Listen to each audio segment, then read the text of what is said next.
4 number মাসালুল মুনাফিকিল্লাযী লা ইয়াকরাউল কুরআন, যেই মুনাফিক কোরআন পড়ে না তার দৃষ্টান্ত কামাসালিল হানজালা, মাকাল ফলের মতো।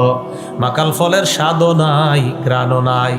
যে ব্যক্তি কোরআন পড়ে তার দৃষ্টান্ত কমলা লেবুর মতো। বলেন কার মতো? সহিহ বুখারী হাদিস নাম্বার 5427 নম্বর হাদিস।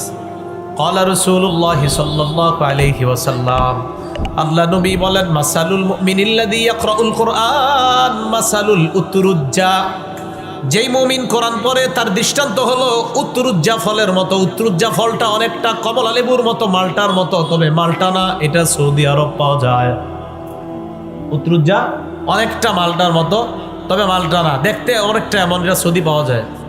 রিহুহা তাইয়িবুন ওয়া তা'মুহা তাইয়িবুন, এটার স্বাদ বড় চমৎকার, এটার ঘ্রাণও বড় চমৎকার। আল্লাহ নবী বলেন, কোন ইমানদার যখন কোরআন পড়ে ইমানের কারণে আর কোরআনের কারণে, ওই ইমানদার স্বাদওয়ালা এবং ঘ্রাণওয়ালা ইমানদার হয়ে যায়। বলেন, কোন ইমানদার কোরআন পড়লে তার ঘ্রাণ কোরআনের কারণে আর ইমানের কারণে তার স্বাদ আল্লাহর কাছে হয়ে যায়।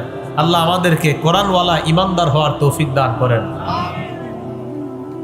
ওয়ামাসালুল মুমিনিল্লাযী লা ইয়াকরাউল কুরআন কামাসালিত তামরা, যেই ইমানদার কোরআন পড়ে না তার দৃষ্টান্ত খেজুরের মতো। বলেন কিসের মতো?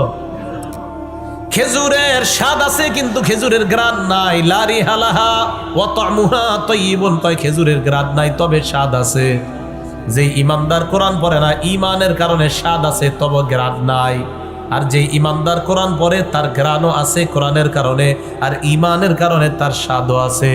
3 নাম্বার, ওয়া মাসালুল মুনাফিকিল্লাযী ইয়াকরাউল কুরআন, যেই মুনাফিক কোরআন পড়ে তার দৃষ্টান্ত মাসালুর রাইহানা, গোলাপ ফুলের মতো। কিসের মতো? ঘ্রাণ আছে নি গোলাপ ফুলের? রিহুহা তাইয়িবুন ওয়া তা'মুহা মুররুন, গোলাপ ফুলের ঘ্রাণ আছে তবে তার স্বাদ তিতা। গোলাপ ফুলের ঘ্রাণ আছে, কোরআন পড়ার কারণে মুনাফিকেরও ঘ্রাণ আছে, তবে তার স্বাদ তিতা ঈমান না থাকার কারণে ভিতরে কিছু নাই। 4 নাম্বার, মাসালুল মুনাফিকিল্লাযী লা ইয়াকরাউল কুরআন, যেই মুনাফিক কোরআন পড়ে না তার দৃষ্টান্ত কামাসালিল হানজালা, মাকাল ফলের মতো। মাকাল ফলের স্বাদও নাই, ঘ্রাণও নাই। লা রিহালাহা ওয়া তা'মুহা মুররুন, মাকাল ফলের স্বাদও নাই, ঘ্রাণও নাই। অনেক মুমিন আছে 7 দিনে 1 বছরেও নামাজ পড়ে না। এরা নামাজ পড়তে হবে এটা বিশ্বাসই করে না, কিন্তু দাবি করে ইমানদার। এই জাতীয় মানুষ যারা কোরআনও পড়ে না আবার দাবি করে ইমানদার, কিন্তু বললে বলে নামাজ পড়তে হবে, এটা কোন জায়গায় লেখা আছে? এই তার ইমান নাই। কিন্তু এর দৃষ্টান্ত হলো এ কোরআনও পড়ে না আর ভিতরে ইমানও নাই। এটার দৃষ্টান্ত মাকাল ফলের মতো, যার কোনো স্বাদও নাই, যার কোনো ঘ্রাণও নাই। এরা হলো সমাজের জন্য সবচাইতে ক্ষতির কারণ।